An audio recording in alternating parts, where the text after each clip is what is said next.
কাৰ্বি আংলং জিলাৰ অসম-মেঘালয় সীমা বিবাদকে ধৰি দুয়োখন জিলাৰ 4টা জ্বলন্ত সমস্যাৰ ওপৰত আজি ডিফুত 15টা ৰাজনৈতিক দল আৰু সামাজিক সংগঠন এক গুৰুত্বপূৰ্ণ বৈঠকত মিলিত হয়। ডিফুস্থিত গাঁওবুঢ়া সন্থাৰ কাৰ্যালয়ত আঞ্চলিক ৰাজনৈতিক দল ASDC, কংগ্ৰেছ, CPI, আম আদমি পাৰ্টি, কাৰ্বি ছাত্ৰ সন্থাকে ধৰি 15টা ৰাজনৈতিক দল সংগঠনে বিজেপি নেতৃত্বাধীন পৰিষদৰ আৰু অসম চৰকাৰে গ্ৰহণ কৰা 4টা গুৰুত্বপূৰ্ণ সিদ্ধান্তৰ তীব্ৰ বিৰোধিতা কৰে। আলোচনাৰ অন্তত প্ৰাক্তন মন্ত্ৰী হলিৰাম তেৰাঙে সভাৰ সিদ্ধান্তসমূহ ৰাজহুৱা কৰি কয় যে আজি 15টা অৰ্গেনাইজেশ্যন আমি লগ খাইছোঁ, 4টা বিষয়ৰ ওপৰত আমি আলোচনা কৰিছোঁ। আৰু এই বিষয়কেইটা হৈছে যে এটাটো হ'ল মেঘালয় চৰকাৰ অসম চৰকাৰৰ মাজত গিভ এণ্ড টেক পলিচি বুলি মাটিৰ সংক্ৰান্তীয় যিটো কথা কৈছে সেইটো আমি মানিব নোৱাৰোঁ। 1 নম্বৰ কথা, কাৰণ আমি কাৰ্বি আংলং তেতিয়াৰ যিটো ইউনাইটেড নৰ্থ কাছাৰ মিকিহিল যিটো আছিলে সেই তেতিয়াৰ পৰা 1951 যিটো মানে সীমা ডিমাৰ্কেশ্যন কৰি দিছিলে, সেই ডিমাৰ্কেশ্যনৰ যি গেজেট বনাইছিলে তেতিয়াৰ পৰা কোনো দিনেই কিন্তু কেতিয়া সেইটো কোনো ধৰণৰ অবজেকশ্যন নাছিল। 1951তো নাছিল, তাৰপিছত 1969-70 যেতিয়া মেঘালয় ষ্টেট হ'ল তেতিয়াও নাছিল, আৰু এতিয়াও চৰকাৰীভাৱে কিন্তু সীমা বিবাদ নাই, বিশেষকৈ কাৰ্বি আংলঙৰ সৈতে একেবাৰে বিবাদ নাই। কিন্তু মেঘালয়ৰ ফালৰ সেইখিনি সীমান্ত এলেকাত কাজিয়া পেচাল হৈছে, এইটো অলমষ্ট ডেইলি হৈ আছে। ক'ৰবাত কোনোবাই কাৰোবাক মাৰিছে, কোনোবাই ঘৰ জ্বলাই দিছে, এইবিলাক হৈছে। কাজিয়া পেচালটো এটা বেলেগ কথা, সীমা বিবাদ নহয় কিন্তু, কাৰণ মেঘালয় চৰকাৰে এতিয়ালৈকে সীমা উপলব্ধি কৰা নাই। গতিকে আমি কৈছোঁ যে অসম চৰকাৰ আৰু কাৰ্বি আংলং অট'নমাছ কাউন্সিলে প্ৰথম কথা যিটো মানে মিনিষ্ট্ৰিয়েল কমিটি যি বনাই দিছে সেই মিনিষ্ট্ৰিয়েল কমিটিটো ভংগ কৰি দিব লাগে, 1 নম্বৰ কথা। 2 নম্বৰটো হ'ল যে এই তাত যিটো আছে বিবাদ আছে, সীমাবাদ নাই বুলি ডাঠিকৈ কৈ দিব লাগে। তাৰ সলনি কাউন্সিল আৰু ষ্টেট গভৰ্ণমেণ্টে তাক মানে প্ৰটেকশ্যন দিয়ক, পুলিচ প্ৰটেকশ্যন দিয়ক, ৰাস্তা ঘাট বনাই দিয়ক, সেইটো বেলেগ এটা কথা।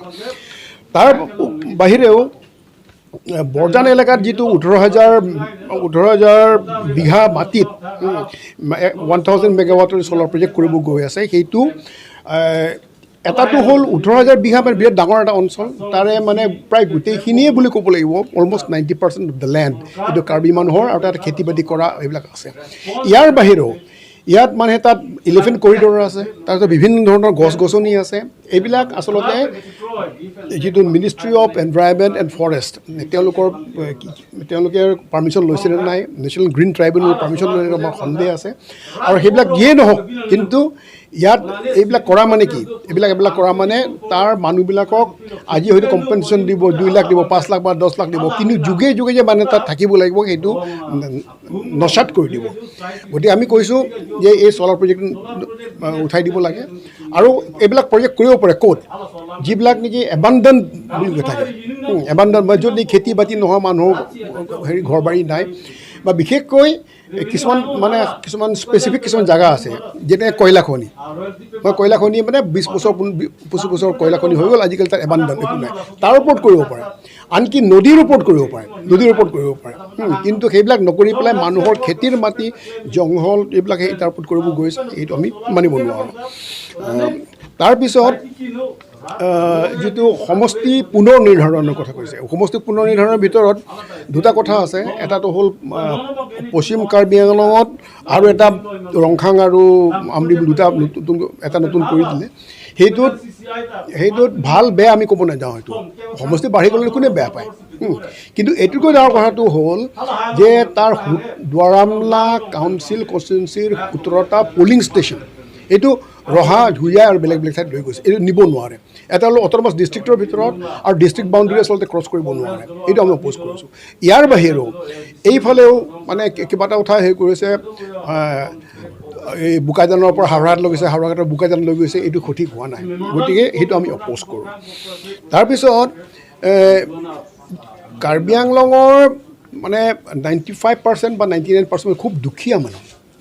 এই দুখীয়া মানুহে যিবিলাক নেকি দিন হাজিৰা কৰি থাকে, কেনেবাকৈ কিবা সৰু সুৰা খেতি কৰে, সৰু সুৰা বেপাৰ কৰি পেলাই জীয়াই আছে, তেওঁলোকৰ ওপৰতেই এতিয়া যদি মানে কি বুলি কয় মাটিৰ খাজানা প্ৰায় 1000 গুণে বঢ়াই দিছে, আৰু 100 দিয়া পট্টাৰ পৰা যদি ম্যাদী পট্টা কৰিবলগীয়া হয় তেতিয়াহ'লে বহুত মানে লাখে লাখে টকা দিবলগীয়া হয়, লাখত দিবলগীয়া হয়।